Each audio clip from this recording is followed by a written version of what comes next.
వీరెవ్వరు శ్రీకృష్ణులు కారా? ఎన్నడును వెన్న తినరట, చోరత్వం వించుకయను నేరరట, ధరిత్రినెట్టి నియతులు కలరే. ఓహో ఏమిటో మీరు శ్రీకృష్ణుల వారి కారేటండి? మీకు పాపం దొంగతనం తెలియదే? నేను ఇన్ని ఆవుల పాలు దాచేసుకుంటున్నాను కదూ, నీకు ఇంత వెన్న కూడా పెట్టను కదూ, పాపం అందుకని ప్రతి ఇంటికి వెళ్ళి దొంగతనం చేసుకుని తిని బ్రతుకుతున్నావు కదా.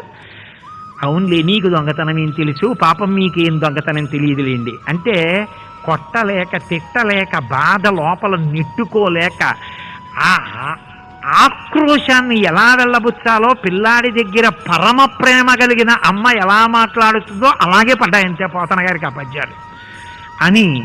ఆఖరికి నిన్ను ఇవాళ కట్టేస్తాను రా కొట్టకపోయినా అని చెప్పి వదిలేసి వెళ్ళి తాడెట్టుకొస్తే ఉంటాడేంటి అక్కడ కట్టించుకోవడానికి? ఉండడు.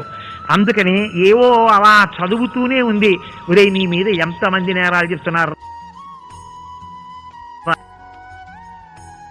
ఎంతమంది చాడీలు చెప్తున్నారు రా, లేక పుట్టావురా, కొట్టలేకపోతున్నాను రా, తిట్టలేకపోతున్నాను రా, నీ నాన్న ఎంత కూడా పంచుకున్నావురా, ఒక నాన్న కొడుకు ఇలాంటి వారికి పుట్టాను రా, గట్ట నుంచి దూకుతావు, పొట్ట నుంచి దూకుతావు, అన్నీ వేసుతావు, ఏం పనులు రా ఇవి అంటూనే ఉంది.